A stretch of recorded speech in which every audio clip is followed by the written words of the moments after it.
تمہاری ماں کا آخری وقت ہے، وہ بس ایک بار تم سے ملنا چاہتی ہے، اگر ہو سکے تو آ جانا۔ ساتھ ہی مجھے ایک کاغذ کا ٹکڑا پکڑایا جس پر ایڈریس درج تھا اور خود چل دیے۔ میرے ماموں چلے گئے، مگر میں صدمے، حیرانی، پریشانی اور تکلیف کی وجہ سے ان کو آواز بھی نہیں دے پایا تھا۔ جب کچھ حواس بحال ہوئے تو میں نے اس بات کی تصدیق کا فیصلہ کیا۔ والد صاحب سے جھوٹ بولا کہ اپنے دوست کے ساتھ اس کے رشتہ داروں کی طرف شادی پر جا رہا ہوں۔ گاڑی نکالی، کچھ پیسے ساتھ لیے اور متعلقہ ایڈریس پر چل دیا۔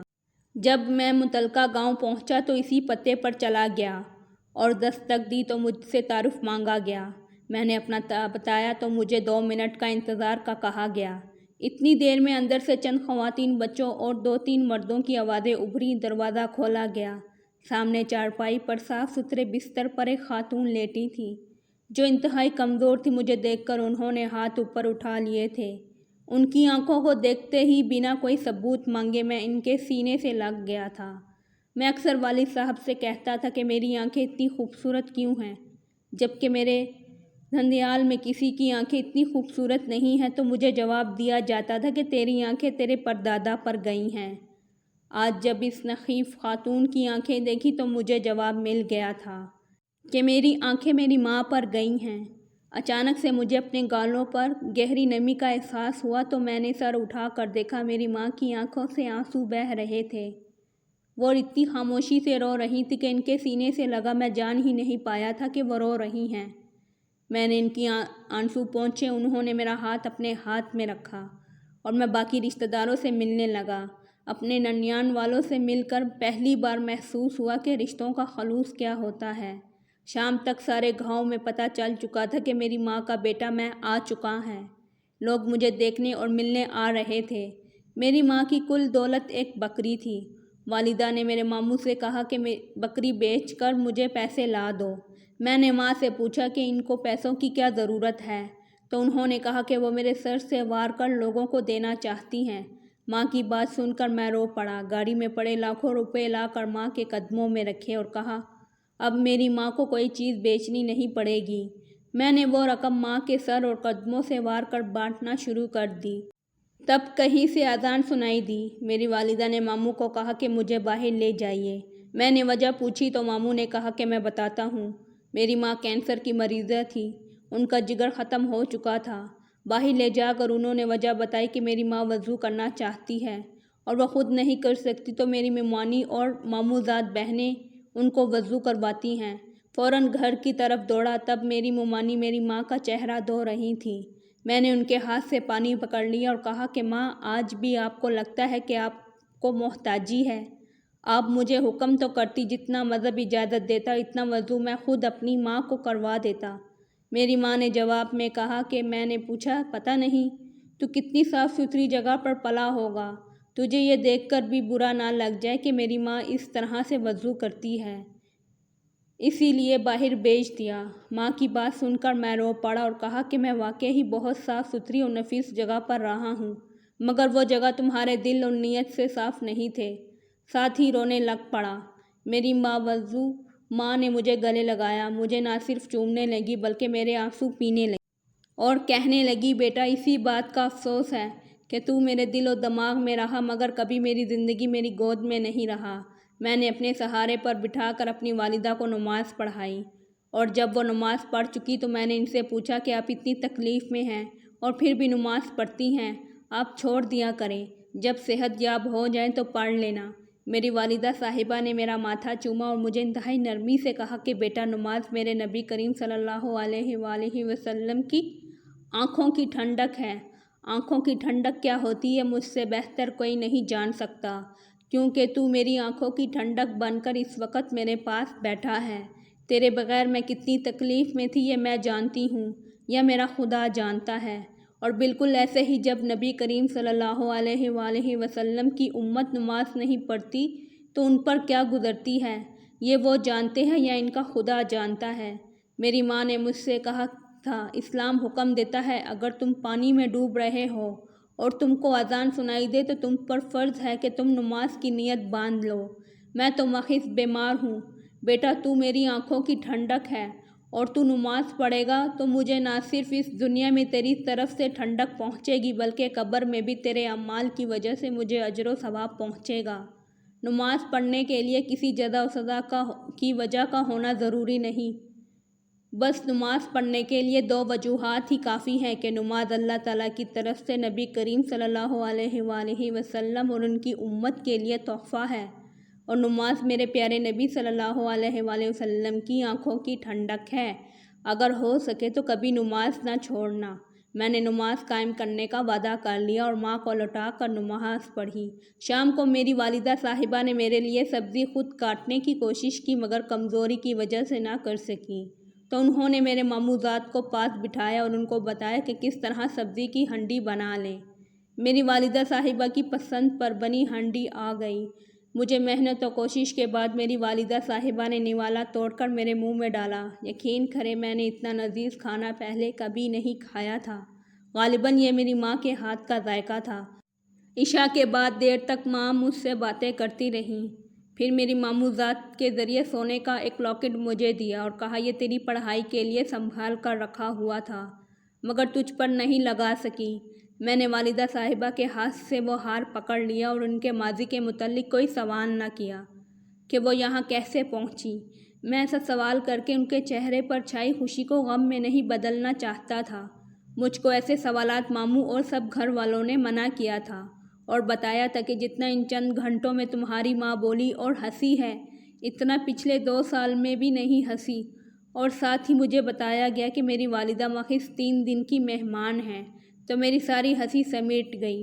میں نے زیادہ سے زیادہ وقت ماں کے قریب گزارا۔ میں نے ماں سے لاکھ ان کی خواہشات کے متعلق پوچھا۔ انہوں نے بس مجھے نماز قائم کرنے اور دین پر چلنے کی نصیحت کی۔ جب عشاء کی نماز کے بعد امام صاحب کو میرا تعارف دیا گیا تو وہ خاص طور پر مجھ سے ملنے آئے اور مجھے الگ لے جا کر بتایا کہ اگر آپ صاحب استطاعت ہیں تو یہ پیسہ ان لوگوں میں نہ بانٹیں بلکہ اپنے ماموں کو دے دیں۔ آپ کے ماموں نے اپنا گھر زمین سب کچھ بیچ کر آپ کی والدہ صاحبہ کے علاج پر لگا دیا ہے، یہاں تک بچوں کی پڑھائی بند کروا کر وہ پیسہ بھی ان کے علاج پر لگا دیا۔ تمہارے ماموں کے اونچا بولنے کی آواز زندگی میں ایک بار گاؤں والوں نے سنی، اور وہ بھی تب جب تمہاری والدہ کی طبیعت خراب تھی اور وہ تمہاری ممانی کو آوازیں دے رہی تھی مگر تمہاری ممانی کو سنائی نہیں دی۔ تمہارے ماموں داخل ہوئے تو انہوں نے بیٹیوں اور بیوی کو ڈانٹ کر کہا کہ میری بہن کو آواز کیوں دینا پڑی؟ تم میں سے ہر وقت ان کے پاس کیوں نہیں بیٹھی رہتی؟ میں نے امام مسجد صاحب سے کہا کہ مجھے اس کے علاوہ بھی بتائیں، میری ماں یا ماموں نے کسی کا کوئی قرض دینا ہے؟ جس پر امام صاحب نے جواب دیا کہ مجھے اس کا کوئی علم نہیں۔ اس کے ساتھ امام صاحب شکریہ ادا کر کے اٹھ گئے۔ میری ماں نے رات کو مجھے اپنے پاس سلانے سے منع کیا اور کہا کہ میں تکلیف کی وجہ سے کراہتی ہوں تو تمہاری نیند خراب ہو جائے گی، مگر میں نے کہا ماں جی آج رات کو میں نے سونا ہی کب ہے؟ آج ساری رات آپ کے چہرے کو دیکھ دیکھ کر حج کرنا ہے۔ میری ماں نے مجھے محبت سے اپنے سینے لگایا، مجھے چوما اور اپنے پاس ہی لٹا لیا۔ میں تھوڑی دیر بعد اٹھ کر بیٹھا اور ماں کی ٹانگیں دبانے لگا۔ مجھے میری والدہ صاحبہ کے آخری الفاظ جو کہے وہ یہ تھے کہ نماز قائم رکھنا، دین پر چلنا، اگر اپنے باپ جیسی خصلتوں کے مالک نہ ہوئے تو اپنے ماموں اور ان کی بیٹیوں کا خیال و لحاظ کرنا، اپنے باپ کا ماضی جاننے کی کوشش نہ کرنا اور نہ کبھی اپنے باپ سے نفرت کرنا۔ اس کے ساتھ ہی میری والدہ نے میرا ہاتھ پکڑ کر اپنے سینے پر رکھا اور اللہ تعالیٰ کا ذکر کرنے لگیں۔ وہ ذکر کرتے کرتے نہ جانے کب سو گئیں۔ رات 12 بجے کے بعد ماموں آئے تاکہ میری والدہ صاحبہ کی خبر گیری کر سکیں۔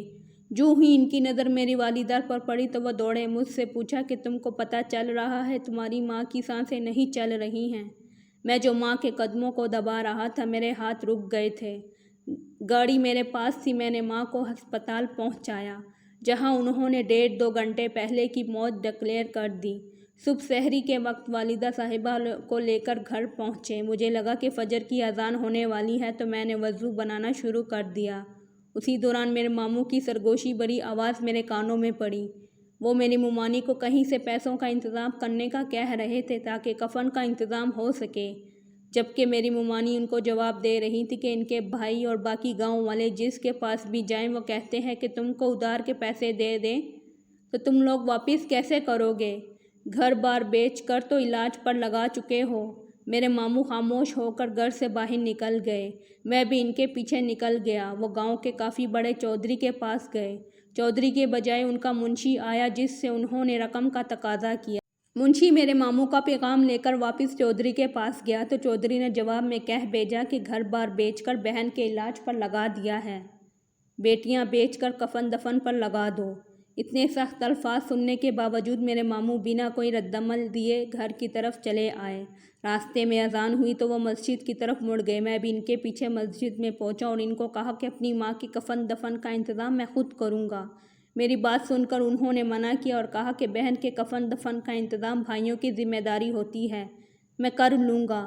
ساتھ ہی ماموں رو پڑے۔ ان کو دیکھ کر میں بھی رو پڑا۔ انہوں نے اپنی بہن کو سسک کر مرتے دیکھا تھا اور میں نے برسوں ماں کی جدائی سہی، اب برسوں اور سہنی، پتہ نہیں قبر میں بھی ملاقات ہوتی یا نہ ہوتی۔ اسی دوران باقی نمازیوں نے آ کر ہم کو حوصلہ دیا۔ سب لوگ نماز پڑھنے کے بعد ہمارے ساتھ ہمارے گھر ہی آ گئے تاکہ ہمارے دکھ میں شامل ہو سکیں۔ میں نے اپنے پاس موجود ساری رقم ماموں کے حوالے کر دی اور والدہ صاحبہ کے کفن دفن سے فارغ ہو کر راتوں رات راولپنڈی آیا۔ یہاں سے مزید پیسے لیے صبح سے پہلے اپنی ماں کی قبر پر پہنچا، کیونکہ مجھے مولوی صاحب نے حکم دیا تھا کہ کچھ دن صبح فجر کی نماز سے لے کر سورج نکلنے تک اور عصر کی نماز کے بعد سورج غروب ہونے تک کا وقت اپنی ماں کی قبر پر گزارنا، لہٰذا سورج نکلنے کے بعد میں ماموں کے گھر پہنچا۔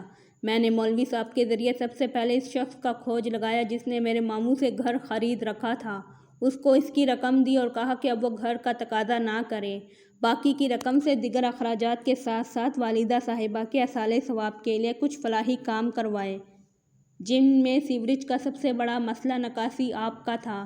سیوریج کے پانی کے لیے کوئی زمین نہ تھی۔ میں نے اسی چودھری صاحب جنہوں نے میری ماں کے کفن کے لیے میرے ماموں کو ادھار دینے سے انکار کیا تھا، اسے دگنی قیمت پر 10 مرلہ زمین خریدی اور اس میں سارے گاؤں کا سیوریج کا پانی ڈالا، مزدور لگا کر پورے گاؤں کی گلیاں ٹھیک کروائیں۔ مسجد کی چھت کے متعلق بتایا گیا کہ وہ بارش میں ٹپکتی ہے، میں نے مسجد کی چھت پکی کروا دی۔ 10 دن رہنے کے بعد واپس آیا تو چاہ کر بھی والد صاحب سے پہلے جیسا رویہ نہ رکھ پایا، مگر والدہ صاحبہ کے حکم پر میں نے والد صاحب سے ماضی جاننے کی بالکل بھی کوشش نہ کی اور نہ کبھی اپنی نماز چھوڑی۔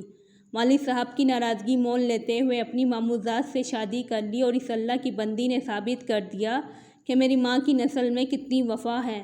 میری والدہ صاحبہ گزر چکی ہیں، میں کامیابی کے عروج پر پہنچ چکا ہوں، بہت کچھ بدل چکا ہے۔ میری والدہ صاحبہ کی خاطر میرے ماموں جان نے جو کچھ لگایا اس سے کہیں زیادہ ان کو لٹا چکا ہوں، مگر آج بھی ان کا احسان مند اور شکر گزار ہوں کہ میری والدہ صاحبہ کی خدمت انہوں نے غلاموں سے بڑھ کر کی۔